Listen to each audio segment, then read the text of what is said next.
आच्छा सार माने नैबे बिसायख'थि देरहानायनि सोमोन्दै देरहानायाव नोंथाङा माबायदि मोनदों गोसोखौ? एबारनि जिथुनाखि 2025 मायथाइनि जिथुनाखि बिटिसि बिसायख'थि बेयाव माने ओरैबायदि माने गोसो गोजोननाय मोनदों बे एबारनि भटखौ जोङो बिपिएफ दोलोनो होनो मोननानै जिहते जोंनि नैबे 40टा समस्तियाव जे बिपिएफनि ओरैबायदि गोदौफावनाय उसिग्लायनाय भट मोननो हानायखौ जोङो मोननो हानानै ओरैबायदि माने जोङो गोसो गोजोननाय मोनदों आरो हारसिंनो जे बिपिएफ सरकारा सोरखार दानो जोङो मिउजिक नाम्बारखौ मोननो हानायखाय जोंहा बिराद गोजोननाय दं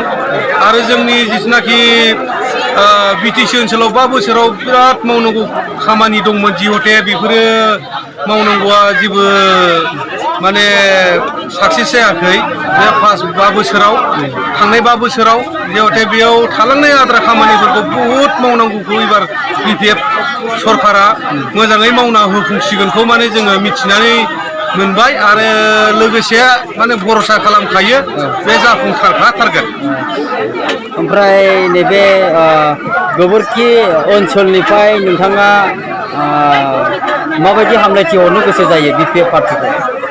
जोंनि गोबोरखि ओनसोलनिफ्राय जथेस्थ'खिनि मोजां आरो बयबो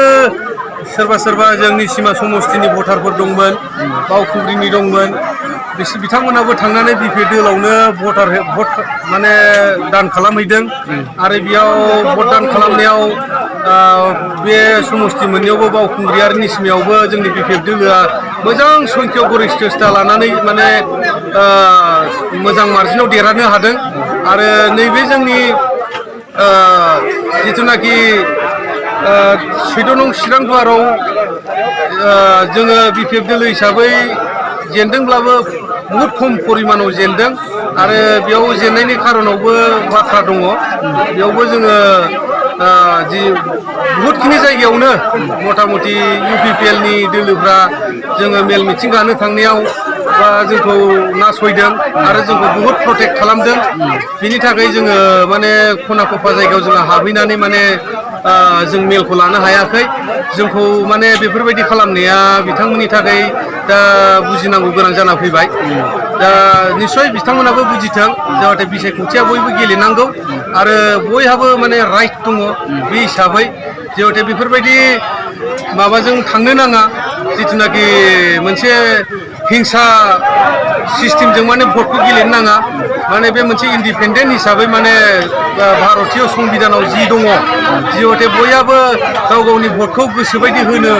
मोननाय मोन्थाय दङ बेखौ जाहाथे बयबो माने गोसो गोरबोजों माने गोसो खुसियै माने गोजोनबाथे होनो मोननायखौ माने आरो मोननो मोननांगौ आरो जिहते केम्पेइन खालामनो फैनाय लिडार्सफोर बेफोरनि थाखायबो माने लामा हगारना होनांगौ खावलायो जाहाथे फैगोन बारफ्राव जाहाथे बिदि खालामा दिनै बेफोरबायदि खालामनायखायनो माने बिथांमोनाबो दिनै साननांगौ गोनां जाबाय माने बेफोरो आजिखालि ससियेल मिडियानि जुग माबा मोनसे नोङो गाज्रि आखुथाय देखायोबा माने लोगो लोगोनो माने बे बुस्थुआ गोसारनानै माने गावखौनो गाव माने गाहायाव माने लांनाय जायो बेनिखायनो आं खावलायो जाहाथे फैगोन बाराव जेनाखि बेबायदि जानो नाङा आरो दा समग्र बिटिसियावनो मोजाङै इलेक्सना जानानै थांबाय आरो फैगोन बाराव जाहाथे बेनिख्रुइ मोजांसिन जाबावो जों आसा खालामो आरो थेंक इउ गोजोननाय थाबाय।